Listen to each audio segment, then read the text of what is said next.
ಚಂದ್ರ ಮನೋಕಾರಕ. ಅದೇ ಚಂದ್ರನಿಗೆ ಇವತ್ತು ಗ್ರಹಣ ಆವರಿಸಿಕೊಳ್ತಾ ಇದೆ. ಹಾಗಾಗಿ ಜನಸಾಮಾನ್ಯರಲ್ಲಿ ಒಂದು ರೀತಿಯ ಆತಂಕ, ಭಯ ಇದೆ. ಏನು ಮಾಡಬೇಕು, ಯಾವ ದೇವರ ದರ್ಶನ ಮಾಡಬೇಕು, ಇವೆಲ್ಲವೂ ಕೂಡ ಜನರಲ್ಲಿ ಕಾಡ್ತಾ ಇರುವಂತಹ ಪ್ರಶ್ನೆ. ಅದಕ್ಕೆ ಕಾಡುಮಲ್ಲೇಶ್ವರದ ಅರ್ಚಕರು ಕೂಡ ಒಂದಿಷ್ಟು ಮಾಹಿತಿಯನ್ನು ಕೊಟ್ಟಿದ್ದಾರೆ.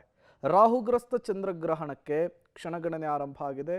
ಶತಭೀಷ ಪೂರ್ವಭಾದ್ರ, ಧನಿಷ್ಠ ನಕ್ಷತ್ರ 3 ಮತ್ತು 4ನೇ ಪಾದ ಕುಂಭರಾಶಿ, ಉತ್ತರಾಭಾದ್ರ, ರೇವತಿ ನಕ್ಷತ್ರ ಮೀನರಾಶಿಯವರು ಶಾಂತಿಯನ್ನು ಮಾಡಿಸ್ಕೊಳ್ಬೇಕು ಅಂತ ಹೇಳ್ತಿದ್ದಾರೆ.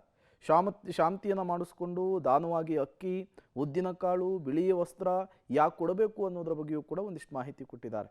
ಚಂದ್ರನ ಶಾಂತಿಗೆ ಅಕ್ಕಿ, ರಾಹು ಶಾಂತಿಗೆ ಉದ್ದಿನಕಾಳು, ಈ ಬಗ್ಗೆ ಕಾಡುಮಲ್ಲೇಶ್ವರದ ಅರ್ಚಕರು ಒಂದಿಷ್ಟು ಮಾಹಿತಿಯನ್ನು ಕೊಟ್ಟಿದ್ದು, ಯಾವ್ಯಾವ ರಾಶಿಗಳ ಮೇಲೆ ಯಾವ್ಯಾವ ರೀತಿಯ ಪ್ರಭಾವ ಬೀರುತ್ತೆ, ಪ್ರಭಾವ ಬೀರುವಂತಹ ರಾಶಿಯವರು ಯಾವ ರೀತಿ ಪರಿಹಾರವನ್ನು ಕಂಡುಕೊಳ್ಬೇಕು ಎಲ್ಲವನ್ನು ಕೂಡ ವಿವರಿಸಿದ್ದಾರೆ.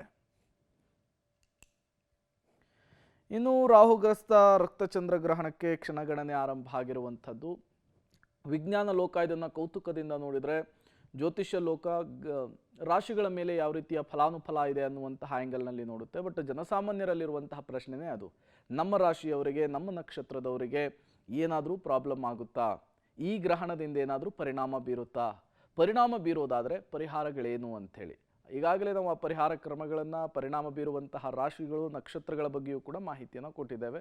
ಬಟ್ ದೋಷ ಪರಿಹಾರಕ್ಕಾಗಿ ದಾನವನ್ನು ಮಾಡೋದು, ದೇವರನ್ನು ಸ್ಮರಿಸುವಂಥದ್ದು ಒಳಿತು ಅಂಥೇಳಿ ಜ್ಯೋತಿಷ್ಯ ಶಾಸ್ತ್ರಜ್ಞರು ಹೇಳ್ತಾ ಇದ್ದಾರೆ.